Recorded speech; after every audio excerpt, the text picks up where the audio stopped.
ரெகுலராக என்ன செய்கிறாங்க வருஷம் இதை வந்து ரெகுலராக இன்டர்வியூ ரோட்டரி கிளப் எல்லாமே சேர்ந்து இதை ரெகுலர் ப்ரோக்ராமாக ஒரு விழிப்புணர்வு செயற்படுத்தணுங்கிற ஒரு நல்ல நோக்கத்தோடு இது தொடர்ச்சியாக செஞ்சுட்டு இருக்கிறாங்க. அவங்களுக்கு ஒரு சின்ன பாராட்டு தெரிவித்து, அதாவது தாய்ப்பாலை பற்றி எல்லா விஷயமும் சொல்லிட்டாங்க. மேக்சிமம் சொல்லப்படாத விஷயங்கள் எதுவுமே இல்லை. எனக்கு தெரிஞ்ச விஷயத்தையும் நான் ஒரு இது சொல்ல விரும்புகிறேன்.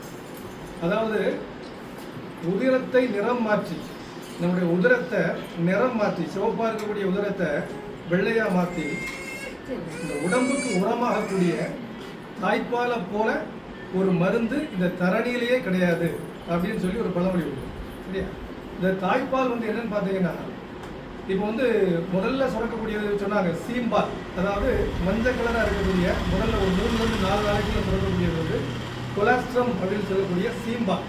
இந்த சீம்பாலை வந்து சிலர் வந்து வேஸ்ட் பண்ணக்கூடிய செய்கிறாங்க. எனக்கு மஞ்சளாக இருக்குது, ஏதோ அழுக்காக இருக்குமோ அப்படின்னு வச்சு வேஸ்ட் பண்ணுறாங்க.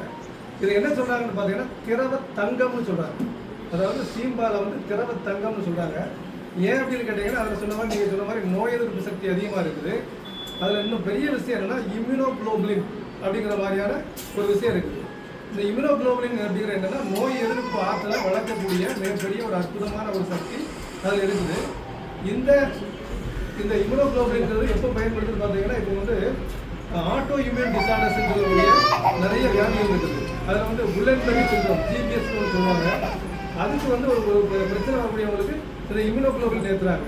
அதோட ஒரு யூனிட், அதாவது 1 கிராம் இம்யூனோகுளோபினோட ரேட் வந்து பார்த்தீங்கன்னா 2000 to 8000 ரூபா வரைக்கும் இங்கே இதே இம்போர்ட் ஆச்சுன்னா ஒன்று வந்து 13,000 வரைக்கும் என்ன செய்யுது, 13 to 15,000 வரைக்கும். அப்போ ஒரு 60 கிலோ எடை இருக்கக்கூடிய ஒரு மனுஷனுக்கு வந்து 120 mg ஏற்ற வேண்டியிருக்குது. அது 5 நாள் ஒரு ஐசியூலையோ இங்கே வச்சு என்ன செய்வாங்க, அதை வந்து ஏற்றுவாங்க. அதுக்கு ஆகக்கூடிய செலவு 5 to 10 லட்சம் வரைக்கும் ஆகும். அப்படிப்பட்ட ஒரு விஷயத்தை வந்து நம்ம உடம்பு வந்து என்ன செய்யுது, தானாகவே நமக்கு சுரந்து கொடுக்குது. அதனால் நம்ம அந்த சீம்பாலுங்கிறது முதல்ல கொடுக்கக்கூடிய விஷயத்தை கட்டாயமாக நம்ம கொடுக்கணும்.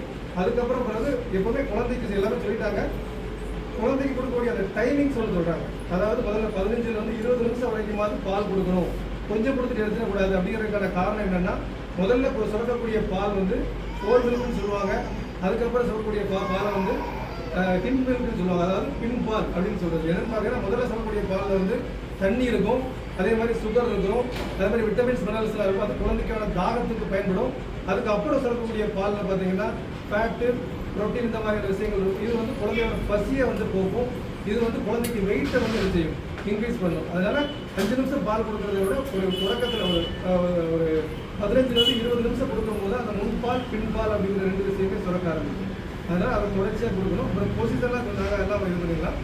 அதுக்கப்புறம் வந்து நார்மலாக வந்து இன்னொரு விஷயம் அதில் என்னென்னா, தாய்ப்பால் கொடுக்கும்போது இந்த கட் பாக்டீரியான்னு ஒன்று சொல்லுவாங்க. இப்போ ஒரு அம்மா நூலை போல சேலை, தாயை போல பிள்ளைன்னு சொல்ல பார்த்தீங்களா, அதுக்கான அடிப்படை உருவாக்குறது எங்கேருந்து உருவாகுதுன்னா, நம்ம அம்மாட்ட இருக்கக்கூடிய அந்த பால் இருக்கக்கூடிய அந்த உடம்புல இருக்கக்கூடிய அந்த நல்ல விதமான பாக்டீரியாக்கள் வந்து அந்த குழந்தையோட வாய் வழியாக வயிற்றுக்கு போகுது. அங்கே போகும்போது இந்த அம்மாட்ட இருக்கக்கூடிய பாக்டீரியாவும் அந்த பாக்டீரியாவும் மேட்ச் ஆகி உருவாகக்கூடிய பாக்டீரியானால அந்த அம்மாவுக்கும் அந்த குழந்தைகளுக்குமான பிழைப்பு வந்து அதிகமாகும், பாசம் அதிகமாகும். சின்ன பிள்ளைகள்